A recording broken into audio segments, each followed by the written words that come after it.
એજીએમમાં general working of the association throughout the year એના મુદ્દાની ચર્ચા થઈ. જમીન સ્ટેડિયમ માટે શું પ્રોગ્રામ છે એની ચિંતા, એની માટે ડિસ્કશન થયું. એકાઉન્ટ્સ માટે ક્વેરીઝ હતી એની માટે ડિસ્કશન થયું. અને ફ્યુચરમાં શું પ્રોગ્રામ છે, મેમ્બરશીપ માટે શું છે, એ બધા માટે ડેલિબ્રેશન થયું. You noted that. અને હવે તો જે નવી કમિટી થશે તે will deliberate on it. Thank you. સ્ટેડિયમના મુદ્દે જવાબ માંગવામાં આવ્યો છે. ફ્યુચર પ્લાનિંગ શું છે? એ તો બધું જ ડિસ્કસ કરેલું છે. અને તો ફ્યુચર માટે પહેલાં તો જમીન આપણે મળવી જોઈએ. જમીન પછી મળશે, એના પછીથી એની માટે કેટલા ગ્રાઉન્ડ કરવા, શું કરવું, સ્ટેડિયમ કરવું, કેટલી કેપેસિટીનું કરવું, એ બધાનું પ્લાનિંગ હવે ચાલુ થશે. Prerequisite is that we must get a land. કેટલા વર્ષ લાગશે બરોડાની જનતાને મળતા? We are trying to get as I would have wish કે ગઈકાલે મળી જાય, પણ દેર આર ઇસ્યુ, થોડું ડિલે થયું છે લેન્ડ માટે. We are working on it. એ પહેલી લેન્ડ આપણા હાથમાં આવે તો પછી એનો પ્રોજેક્ટ ચાલુ થઈ જશે. હવે એ તો તમે જાણો કે I cannot predict the election. હવે રિઝલ્ટ ખબર પડશે જ્યારે આજે હવે હું શું જવાબ આપવાનો? That answer can be given by the members only. હવે થોડું રાહ જુઓ, સાંજ સુધી કે કાલ સુધી ખબર પડશે. લેન્ડ માટેના જે ડિસ્પ્યુટ હતા એ સોર્ટ આઉટ ક્લિયર કેમ નથી થતા? એ તો સરકારની પાસે આપણી ફાઇલો પડી છે. એટલે હવે government has to take a decision. અહીંયાથી બધું પહોંચેલું છે. અને ગુજરાત ગવર્મેન્ટ, આપણે જે જમીન લીધી એના clearance will be coming from Gujarat government. તે માટે ત્યાં આગળ પ્રયત્નો ચાલે છે. We got a positive response. જોઈએ હવે ખ્યાલ આવશે. એને માટે બી બરાબર પ્રયાસ ચાલુ જ છે. એટલે પૈસા કદાચ પાછા લેવા અથવા કે જમીન માટે કેસ ચાલુ કરો, એના માટે કમિટીમાં ડિસ્કશન થયું. કમિટીએ સબ કમિટી નોમિનેટ કરી છે. અને સબ કમિટી એના માટે વિચાર કરી રહી છે. હવે આ નવી સેશન કમિટી થશે, એ લોકો વિચાર કરશે આપણા પૈસા જેને આપણે જમીન વેચી એને પૈસા એના ઇન્ટરેસ્ટ સાથે આપવા તૈયાર થયો છે. પછી નેગોશિએશન સબ કમિટીને સોંપેલું છે. એ લોકો ડિસિઝન લેશે. ગુજરાત ગવર્મેન્ટ તરફથી ડિલે થઈ રહ્યું છે એવું આપને? ના, ડિલે તો નથી થઈ રહ્યું. એ પ્રોસેસમાં છે. આ બહુ લોંગ પ્રોસેસ થઈ ગયું નથી? ના, એ તો પ્રોસેસ તો હમણાં જ આપી ગઈ ને ત્યાં આગળ. એટલે બધું ક્લિયર થઈ જાય તો બી કઈ જગ્યાએ બરોડાને જમીન મળે ત્યાં સ્ટેડિયમ બને? એ તો બધાને ખબર છે. જગ્યા છે કે આપણે એરપોર્ટથી 7-8 કિલોમીટર આગળ એ હાઈવેને અટકીને જમીન છે. સારી જમીન છે અને સફિશિયન્ટ લાર્જ જગ્યા નક્કી કરી છે કે જેને લીધે આપણે 4-5 ક્રિકેટ ગ્રાઉન્ડ કરી શકીએ. ત્યાં આગળ એકેડેમી કરી શકાય, સાઈઝ ક્લબ હાઉસ કરી શકાય. આપણી એક્ટિવિટી કોર ત્યાં આગળ રહે. અને પછી ગામમાં સેટેલાઇટ ગ્રાઉન્ડો તો છે જ, તે ચાલુ રહેશે.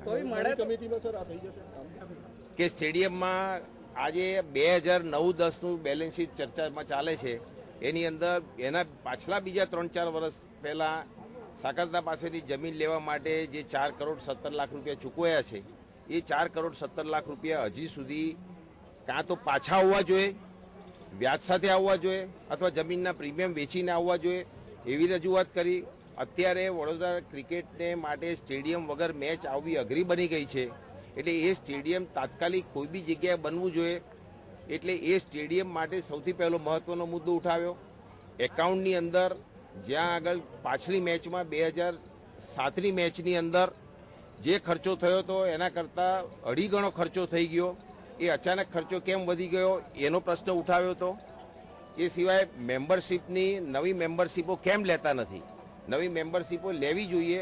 કારણ કે આજે વડોદરા શહેરની અંદર કંઈક લોકો મેમ્બર થવા માગે છે. અને ખાસ કરીને જે લોકો ભૂતપૂર્વ ક્રિકેટર છે, જે લોકો ક્રિકેટ રમી ગયા છે, એ લોકોને તો આ ક્રિકેટની અંદર તમારે કોઈ પણ હિસાબે સભ્ય બનાવવા જોઈએ. એની બી એક ખાસ રજૂઆત કરી. કારણ કે એ લોકો આ આખી પ્રક્રિયાથી વંચિત થઈ જાય છે. એટલે એ મુદ્દા અમે એજીએમમાં ઉઠાવ્યા હતા. શૈલેષભાઈ, આપણે હરીફ પેનલ તરીકે ચૂંટણીમાં ઝંપલાવ્યું છે, એવો કયો મુદ્દો છે કે મતદારો તમને જીતાડે? અમે મેં મારો કાગળ બધાની જગ્યાએ દરેક સભ્યને ઘરે મોકલ્યો છે, જેની અંદર એજન્ડા બહુ સ્પષ્ટ લખેલો છે કે અમે આ જે મેમ્બરશીપનો ઇસ્યુ અહીં ઉઠાવ્યો, એ મેમ્બરશીપનો ઇસ્યુ એ કાગળની અંદર ઉઠાવ્યો છે કે મેમ્બરશીપ ખોલો, બીજા મેમ્બરો બનાવો.